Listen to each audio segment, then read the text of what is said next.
क्या था, मुकेश चंद्रकर का सच क्या था, इसके पीछे का राज। चलिए शुरुआत से आपको समझाते हैं, एनिमेशन की नज़र से आपको सब मामला समझाते। आवाज उन लोगों की जिनकी कोई आवाज नहीं। ये हैं मुकेश चंद्राकर। मुकेश चंद्राकर एक मिशन पर थे। सच्चाई की ताकत पर अटूट विश्वास रखते हुए उन्होंने अपना जीवन उन लोगों को आवाज देने के लिए समर्पित कर दिया जिनकी कोई नहीं सुनता। वो एक पत्रकार थे, लेकिन कोई आम पत्रकार नहीं। मुकेश बस्तर की धड़कन थे, एक ऐसा क्षेत्र जो कॉन्फ्लिक्ट और कॉम्प्लेक्सिटी से जूझ रहा है।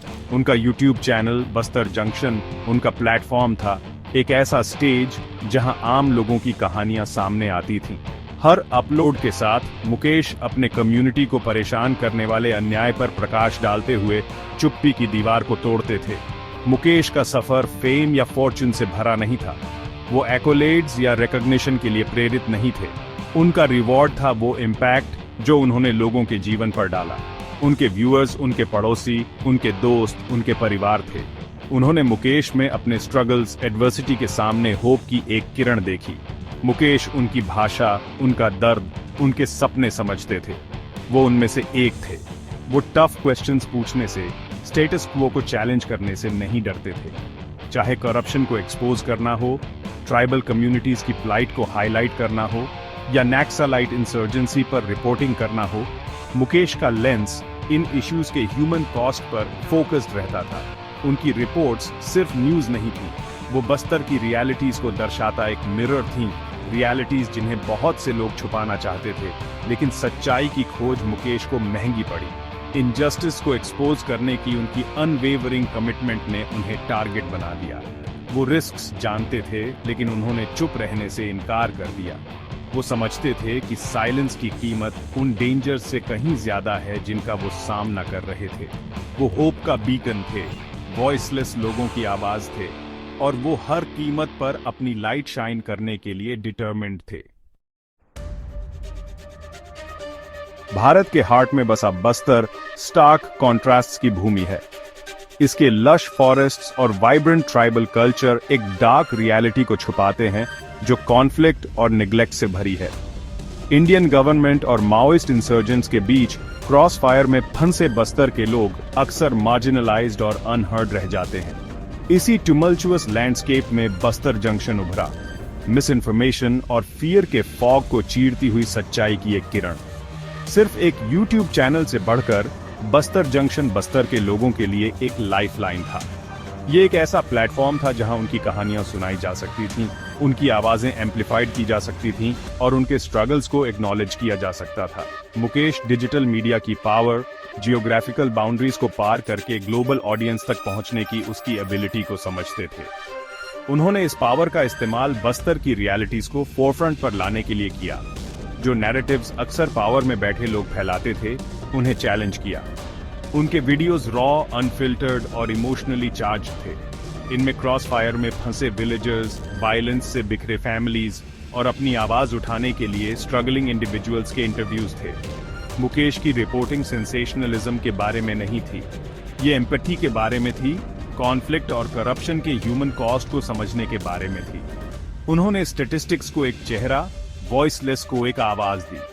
बस्तर जंक्शन ने जल्दी ही लॉयल फॉलोइंग हासिल कर ली, न सिर्फ बस्तर में बल्कि पूरे भारत और उसके बाहर भी। लोग मुकेश की सिंसेरिटी, ट्रूथ के प्रति उनकी अनवेवरिंग कमिटमेंट और डिफरेंस लाने की उनकी जेन्युइन डिजायर की ओर आकर्षित हुए।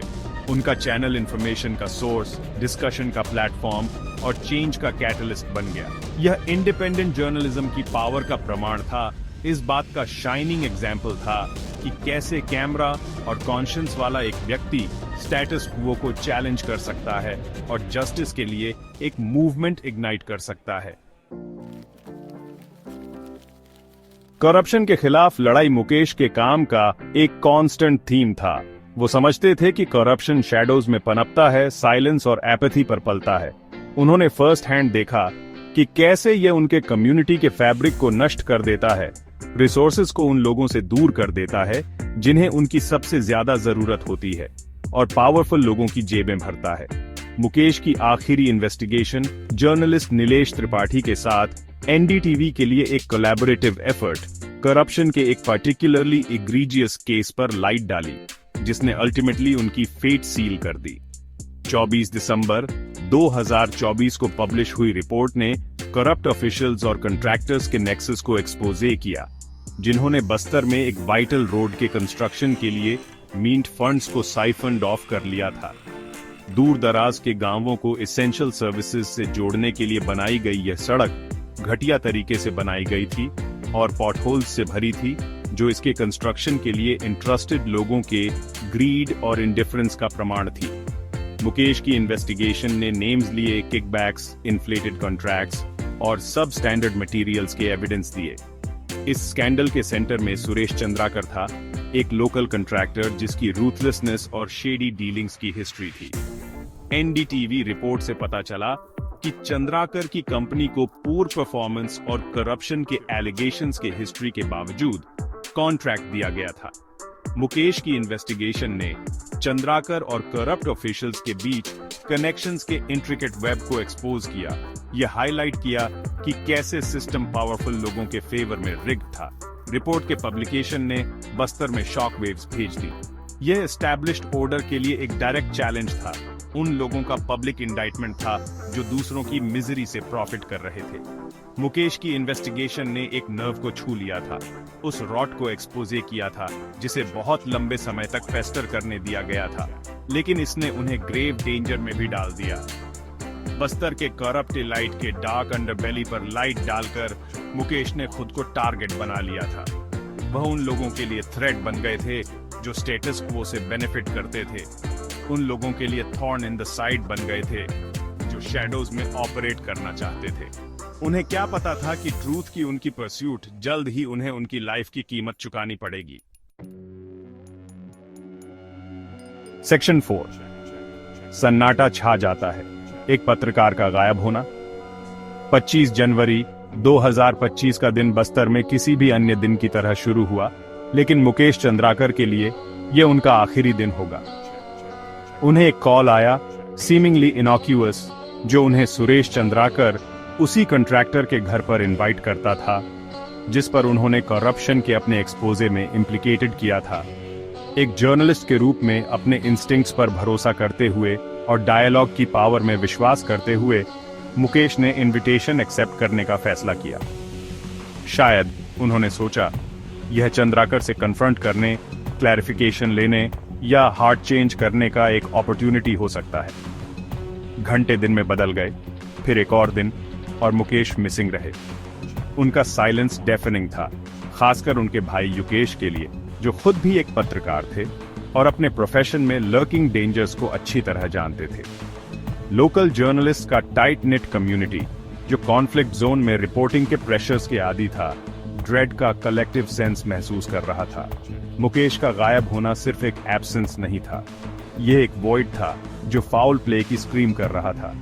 फ्रैंटिक कॉल्स किए गए, मैसेजेस एक्सचेंज किए गए और इंक्वायरीज भेजे गए कॉन्टैक्ट्स के लैबिरिंथाइन नेटवर्क में, जो मुकेश ने ईयर्स ऑफ रिपोर्टिंग में कल्टीवेट किया था। फिर भी हर लीड एक डेड एंड पर पहुंच गया, हर विस्पर उस ऑप्रेसिव साइलेंस में फेड हो गया जिसने उनके फ्रेंड को घेर लिया था। जितना ज्यादा टाइम बीतता गया उतनी ही होप कम होती गई, उसकी जगह एक चिलिंग सर्टेनिटी ने ले ली कि कुछ टेरिबली रॉन्ग था। युकेश ने वर्स्ट मानने से इनकार करते हुए अन्य जर्नलिस्ट को रैली किया और मिसिंग पर्संस रिपोर्ट फाइल की। वो जानता था कि बस्तर जैसी जगह में जहां पावर जस्टिस से ज्यादा बोलती है और राइट और रॉन्ग के बीच की लाइंस अक्सर ब्लर्ड होती हैं, इनएक्शन फेटल हो सकती है। वो अपने भाई को ढूंढने के लिए, उसे घर लाने के लिए डिटरमिन्ड था, चाहे कोई भी कीमत क्यों ना हो। उसे क्या पता था कि ट्रूथ जब आखिरकार सामने आएगी तो उनकी इमेजिनेशन से कहीं ज्यादा हॉरिफाइंग होगी। सेक्शन 5। एक भयानक खोज, सच्चाई का खुलासा। फियर और डिस्पेयर की स्टेंच हवा में भारी थी, क्योंकि न्यूज बस्तर में वाइल्ड फायर की तरह फैल गई। मुकेश चंद्राकर का बॉडी मिल गया था। लोकेशन जितनी चिलिंग थी उतनी ही रिवीलिंग थी, सीधे उस कंस्पिरेसी के हार्ट की ओर इशारा करती थी जिसने उनकी लाइफ ली थी। फ्रेशली पोर्ड सीमेंट के टूम में इनकेस्ड सुरेश चंद्राकर के सेप्टिक टैंक की डेप्थ्स में हिडन उस जर्नलिस्ट के ब्रूटलाइज्ड रिमेन्स थे जिसने उसकी पावर को चैलेंज करने की हिम्मत की थी। सीन मकाब्र से कम नहीं था। मुकेश की आंखों में जेंटल स्माइल और डिटर्मिनेशन की ग्लिंट गायब थी। उसकी जगह डेथ के ब्लैंक स्टेयर ने ले ली थी। उन पर इन्फ्लिक्टेड ब्रूटैलिटी उस रेज और हेट्रेड के बारे में वॉल्यूम्स बोलती थी जो उन्होंने इन्वोक की थी। ब्रोकन रिब्स, फ्रैक्चर्ड स्कल और अनगिनत अन्य इंजरीज उनके फाइनल मोमेंट्स की एक ग्रिम पिक्चर पेंट करते थे। उन लोगों की रूथलेसनेस का प्रमाण थे जिन्होंने उन्हें साइलेंस करना चाहा। जैसे ही फोरेंसिक एक्सपर्ट्स ने ग्रूसम सीन को मेटिकुलसली कोम किया, ट्रेजेडी का वेट मौजूद सभी लोगों पर छा गया। एविडेंस, स्टार्क और अनडिनायबल उनके वर्स्ट फियर्स की पुष्टि करते थे। ये वायलेंस का कोई रैंडम एक्ट नहीं था, कोई ट्रैजिक एक्सीडेंट नहीं था। मुकेश चंद्राकर को पावर के खिलाफ ट्रूथ बोलने की हिम्मत करने के लिए ब्रूटली और डिलिबरेटली साइलेंस किया गया था। उनके बॉडी की डिस्कवरी ने उनके लव्ड वंस के हार्ट्स में फ्लिकर्ड होप को शैटर कर दिया। ग्रीफ एंगर के साथ मिल गई। उनके टीयर्स उनके प्रोफाउंड लॉस का प्रमाण थे। बस्तर, जहां कभी मुकेश की आवाज होप और करेज के साथ रेजोनेट करती थी, अब फियर और डिस्पेयर के पॉल में श्राउडेड था। ट्रूथ, सीमेंट और डिसीट की लेयर्स के नीचे बेरिड आखिरकार लाइट में आ गई थी, लेकिन एक अनबेरेबल कॉस्ट पर।